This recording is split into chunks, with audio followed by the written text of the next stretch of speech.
diákkorában ismertem meg, de akkor is szenzációs nagy ember volt. Ő a legaktívabb magyarországi italianista. Azt hiszem, efelől semmi kétségünk nem lehet. Comunque premetto che si tratta dell'italianista ungherese più attivo. Rengeteg könyve van, a moltissimi libri, és főleg az, hogy ezekben a könyvekben olyan lendület, olyan szellem, olyan lelkesedés van, mint ahogyan az óráin is őt a diákjai élvezni szokták. Caratterizzato non solo durante le lezioni, ma anche nei suoi scritti da un impeto, da un entusiasmo veramente ammirevole. Ezért a stílusa is tükrözi ezt a lendületet. Il suo stile rispecchia questo impeto.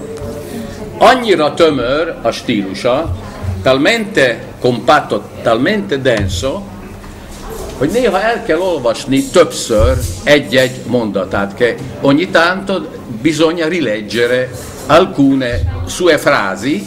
Annyi tudásanyag halmozódik abban, aki írja. Chi scrive queste opere è dotato di tanta materia,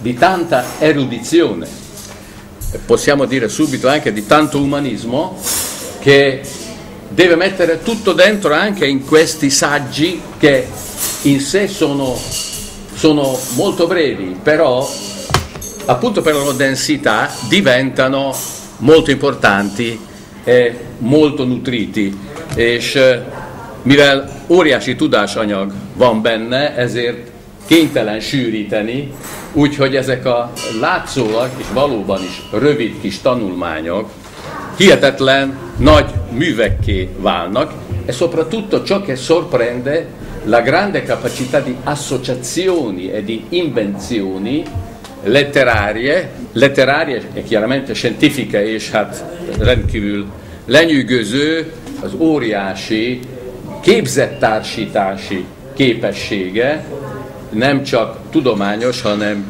irodalmi értelemben is. Egyébként, ahogy hátlapon is olvassuk, utazás ez az olasz irodalom korszakain keresztül, del resto questi saggi, come si legge anche sulla copertina posteriore, costituiscono un viaggio attraverso i tempi della letteratura italiana. Madarász Imre megcáfolja azt az egykori véleményt is, hogy nem szereti a 20. századi irodalmat, smentendo anche un'opinione oramai sicuramente sorpassata, che non ami la letteratura del Novecento, hogy csak a felvilágosodást és Alfierit szereti, che ami solo Alfieri e l'illuminismo. Itt az egész olasz irodalom megvan, qui c'è tutta la letteratura italiana, Dantétől kezdve egészen a legfrissebb munkáig, Niccolò Ammanniti Nem félek című regényéig, a partire dalla Divina Commedia di Dante fino a uno dei più recenti lavori della letteratura, che è stato anche portato sullo schermo. Si tratta di Niccolò Ammanniti, Io non ho paura. Változatok a halhatatlanságra. Il titolo dice Variazioni sull'immortalità. Rögtön eszembe jutott egy butaság, amelyet mondani szoktam arról, hogy hogyan lehet meghosszabbítani az életet. Leggendo il titolo sulla copertina mi è venuta in mente una stupidaggine che io sono solito di dire: come si può allungare la nostra breve vita terrena? Könyvek olvasásával, leggendo dei libri, utazással, con dei viaggi, filmeket nézni, guardare dei film. Invece da questo libro risulta la soluzione più bella, più importante. Ebből a könyvből a legfontosabb, a legszebb megoldás derül ki. Creando dei grandi libri, creando grandi opere, diventare immortali per le opere, ere perennius. Tehát kiderül, hogy a legigazibb, legszebb módja a halhatatlanná válásnak az, hogy az ember nagy műveket hoz létre. Erre persze nem vagyunk mindannyian képesek, non ne siamo capaci tutti, tehát kell olvasni róluk. Bisogna, dobbiamo leggerne. Miért éppen ezt a képet választotta? Mindig örülök, amikor lehetőségem van, és általában van, kiválasztani a megfelelő képet a könyveimre. Úgy gondolom, hogy ezek a figurák, amik itt találhatók, ugye a klasszikus oszlopok, a piramis, a szavaló színészek, az irodalmi mű, amit feltehetően eladnak, mind-mind változatok a halhatatlanságra. Ezt próbáltam körüljárni ebben a kötetben is. A tanulmányaimban arra kerestem választ, arra a kérdésre, amelyet Dante úgy fogalmaz meg a Pokol 15. énekében, hogy come l'uom si eterna, vagyis hogy örökíti meg magát az ember. Igen, talán valóban ez a legszebb módja a halhatatlanság megszerzésének. Miféle halhatatlan szerzők vannak ebben a könyvben, vagy milyen halhatatlan művekről van? Igen, hát ugye az első az isteni színjáték, az olasz irodalom leghalhatatlanabb műve, legklasszikusabb műve, annak egy énekét, a Pokol 15. énekét elemzem, azon belül is Brunetto Latini és Dante találkozását, ahol is elhangzik ez a kérdés, hogy örökíti meg magát az ember, és megtudjuk, hogy a műve által, hiszen Brunetto Latini, Dante mestere tanítványának, egykori tanítványának gondjaiba ajánlja kincsét, a könyvet, tehát a könyv által halhatatlanul az ember, és nem csak a lélek halhatatlansága révén, tehát kétféle halhatatlanság eszméje volt Danténak, amit ritkán hangsúlyozza a szakirodalom, majd a humanista embereszmény című tanulmányom következik, ahol szintén arra igyekszem rámutatni,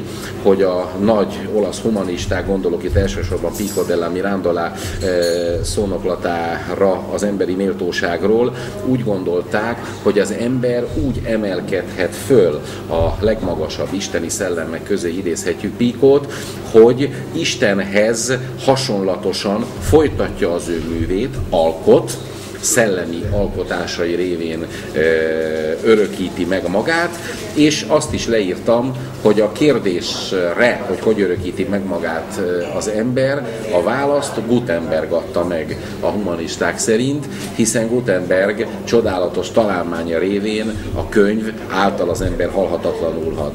Majd következik Machiavelli, aki a számkivettetésben, a számüzetésben úgy őrizte meg önmagában az emberséget, a humanitást, ha úgy tetszik a humanizmust, hogy olvasta a klasszikusokat, tehát akármilyen mélyre hullhat az ember, Machiavelli csodálatos levele Francesco Vettorihoz, amelyet elemzek, bizonyítja, hogy meg tudja őrizni embervoltát, emberi méltóságát, Pico della Mirandolával szólva a könyvek révén. Tehát azt hiszem, hogy kevés ilyen csodálatos dokumentuma van az olasz irodalomnak, mint ez, ahol ilyen világosan megmutatkozna a könyveknek az emberi méltóságot megőrző hatalma.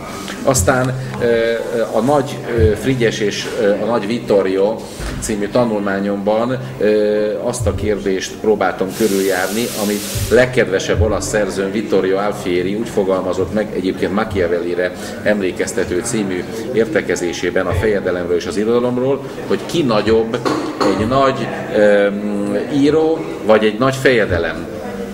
Alfieri személyesen is találkozott a felvilágosult abszolutizmus jelképével, második Frigyes porosz királlyal, akiről hát meglehetősen negatív véleménye volt felvilágosultsága ellenére, mert az abszolutizmusát érezte fontosabbnak, illetve elítélte a militarizmusát, de mindennek ellenére azért a nagyságot még a nagy ellenfélben is elismerte. Megpróbáltam, hogy Alessandro Verri Hérosztratosz életében bemutatni, hogy a gonoszság által is hogyan halhatatlanul az ember. Igyekeztem egy párhuzamot keresni Kazinczy Ferenc és Pellico börtönkrónikája között, bemutatni a futurizmus atyának, Marinettinek és a fasizmusnak a kapcsolatait, illetve Elio Vittorini vitáját a sztálinistákkal Olaszországban. Tehát úgy gondolom, hogy többféle formáját kerestem a halhatatlanságnak az olasz irodalomban, és hát a könyvet, ahogy mondani szokták, a jobb könyvesboltokban, tehát a humanista értékekre érzékeny könyvesboltokban remélem, hogy még meg lehet találni, bár örömmel hallottam a kiadómtól, hogy neki már nincs belőle példány. Nagyon élvezetes körképet kapunk ebben a könyvben, gyakorlatilag az olasz irodalom századairól, tehát mindenkinek melegen ajánljuk.